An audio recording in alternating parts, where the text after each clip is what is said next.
First reaction sir, कह रहे हैं कि मजबूत डिमांड से ग्रोथ को सपोर्ट।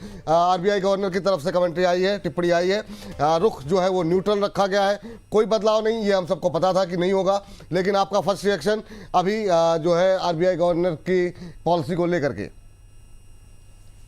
गुड मॉर्निंग विपुल। मुझे लगता है कि देखिए पॉलिसी तो इन लाइन आ गई है, इसमें कोई ऐसा एक्सपेक्टेशन नहीं था कि रेट हाइक होगा। बट कहीं ना कहीं मुझे लगता है कि कमेंट्री जो गवर्नर साहब ने इनिशियली कही है वो काफी पॉजिटिव है।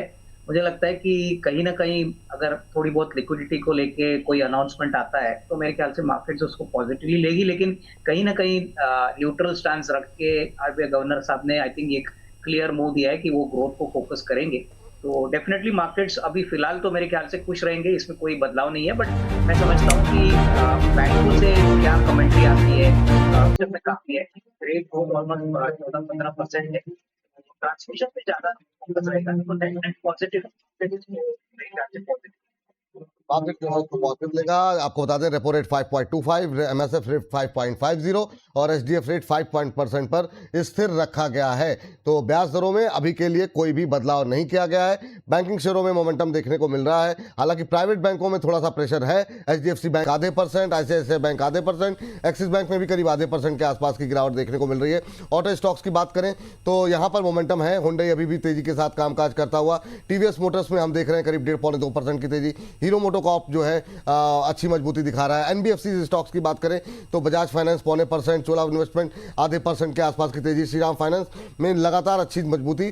श्रीराम और एलएनटी दोनों फाइनेंस में हम देख रहे हैं कि अच्छी तेजी देखने को मिल रही है। 0.25% के आसपास की मजबूती यहाँ पर देखने को मिल रही है। 1.25% से 1.5-2% तक की तेजी यहाँ पर देखने को मिल रही है। तो ब्याज दरों से प्रभावित होने वाले ज्यादातर शेयरों में मोमेंटम जो है वो अच्छा बनता हुआ दिखाई दे रहा है। एडवांस डिक्लाइन रेशियो भी बुल्स के पक्ष में दिखाई दे रहा है।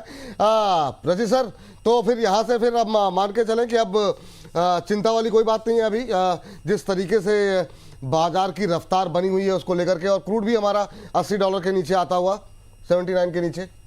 Sir at the very face of it कोई प्रॉब्लम नहीं लग रही है। निफ्टी को भी अगर आप देखें तो 24,350 के ऊपर जब तक मेंटेन कर रही है, एक अप ट्रेंड इंटैक्ट है। एक हल्का सा सप्लाई पॉइंट जरूर आपको देखने को मिल सकता है 24,850 लेवल्स, उसको क्रॉस करने में थोड़ा सा टाइम लग सकता है। और डेफिनेटली बहुत ज्यादा इन लाइन है। एचडीएफसी के अंडर परफॉर्मेंस को बहुत ज्यादा हम नहीं फोकस कर सकते, क्योंकि सर उसके इंटरनल रीजंस हैं। और प्रैक्टिकली एचडीएफसी जिस तरीके से, अब मैं ये तो नहीं बोलूंगा मिसबिहेव कर रहा है, इसको रेडार से बिल्कुल दूर ही हम रखें तो ज्यादा बेटर है। वेटेज जरूर है, बट बाकी के बैंक्स जैसे कि हमने कल भी डिस्कस किया था, स्टेट बैंक्स और इन सब में आपको एक मोमेंटम जरूर बनता हुआ दिखना चाहिए। और जैसे कि अविनाश सर बोल रहे हैं बैंक्स की कमेंट्री, तो डेफिनेटली अभी during the day we are expecting कि बैंक्स भी अपनी कमेंट्री देंगे। तो एक बार उस पर फोकस करते हैं। कमेंट्री में कुछ चेंज या ऑल्टरेशन आता है तो डेफिनेटली स्टेट बैंक जैसे काउंटर्स आपको एक मोमेंटम बनाते हुए जरूर देखने को मिल सकते हैं। और जैसे कि हमने स्टार्टिंग कमेंट्री में कहा था, बैंक निफ्टी यहां से एक अपसाइड ट्रेंड पे आपको आती हुई दिखेगी। आईटी आज थोड़ा सा मूड डैम्पनर जरूर बनाता हुआ दिख रहा है, बैक बाय द आइडिया कि कॉस्पी और ये सब मार्केट्स जो चिपसेट के ज्यादा स्ट्रांगली रिलेटेड हैं वो एक अप ट्रेंड में दिख रहे हैं।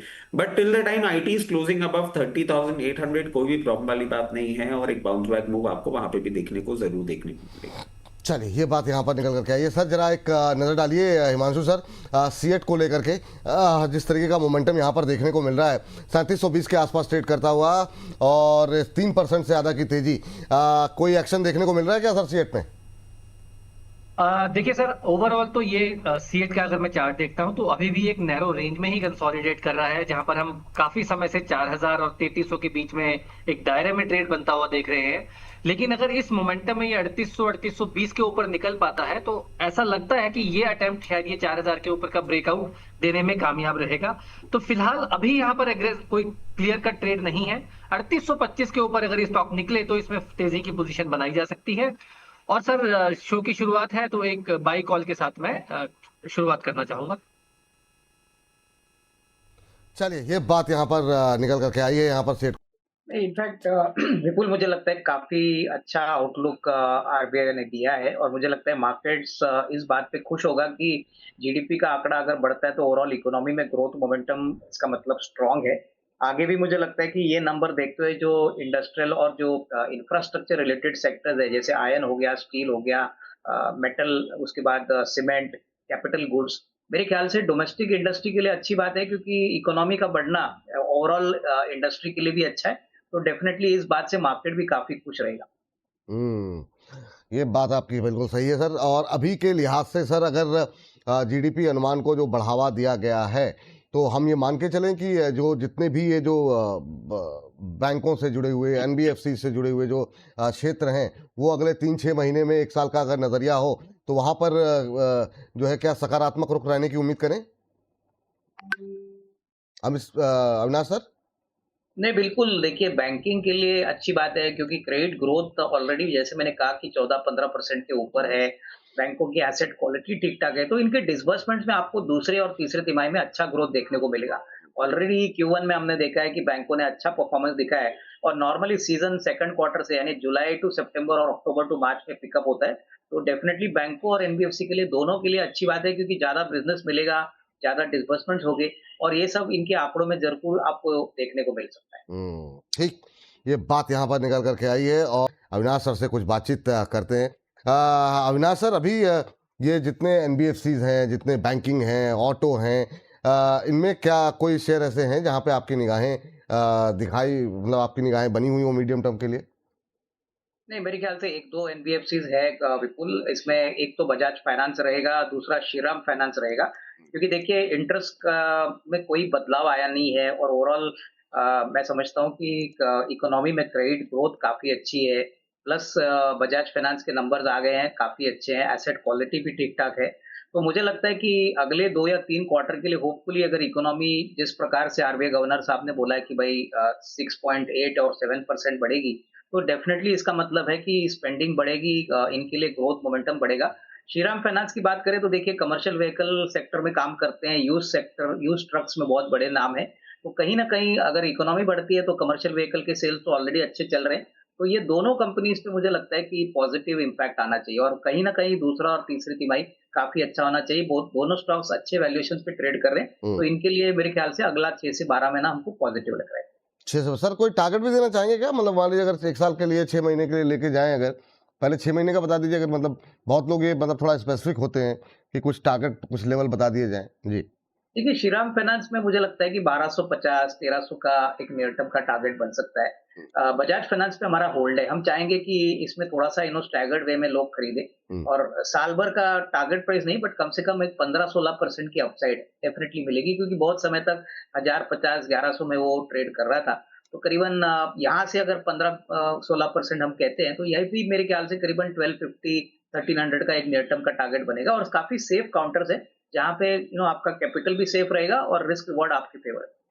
चलिए, ठीक है। ये बात यहाँ पर निकल कर के आई है, और आगे बढ़ते हैं, और कुछ एक और इस बीच जो है अविनाश सर, ये बताइए कि अभी अगर पोर्टफोलियो में कुछ ऐड करना हो, तो क्या ऐड करने की सलाह देंगे आप? नहीं, मुझे लगता है कि देखिए, आरबीआई गवर्नर की पॉलिसी के बाद ऑटो सेक्टर में मुझे लगता है अच्छा मोमेंटम देखने को मिलेगा, क्योंकि इंटरेस्ट रेट का इम्पैक्ट ऑटो सेक्टर पे बहुत आता है। तो हमारा मानना है कि एमएनए में एक अच्छा विकल्प हो सकता है, नंबर्स भी बहुत अच्छे हैं। तो एटलीस्ट 6 से 12 महीने की अवधि कोई करता है, तो मुझे लगता है कि 3450, 3500 के ऊपर ये स्टॉक जाना चाहिए। यहाँ पे हमारा व्यू पॉजिटिव है। मैं कहूँगा कि बैंक्स में अगर आपको लेना है, तो मैं कहूँगा कि जो कैनरा बैंक है, जो सरकारी बैंक है, बहुत टाइम से नीचे है। यहाँ पे भी हमको लगता है कि बाय ऑन डिक्लाइन या करंट प्राइस पे आप खरीद सकते हो। यहाँ पे भी 150, 160 का नियर टर्म का टारगेट बन सकता है। तो सरकारी बैंक्स में मुझे लगता है बहुत अभी भी अंडर वैल्यूड है। तो यहाँ पे आपको एक अच्छा रिस्क रिवॉर्ड बन सकता है। तो ये 2 स्टॉक्स पे फोकस करें। चलिए, ये बात है यहाँ पर। और तो अविनाश सर, कोई आपकी तरफ से डिस्क्लोजर सर? देखो विपुल, जो भी स्टॉक्स हमने आज आपके शो पे बोले, हो सकता है कि हमारे क्लाइंटों के पास भी वही शेयर है, हमने वही सजेस्ट किए होंगे, बट पर्सनल लेवल पे कोई होल्डिंग नहीं। चलिए, बहुत बहुत शुक्रिया सर आपका भी आज की इस चर्चा में जुड़ने के लिए, अपना महत्वपूर्ण समय देने के लिए बहुत बहुत धन्यवाद।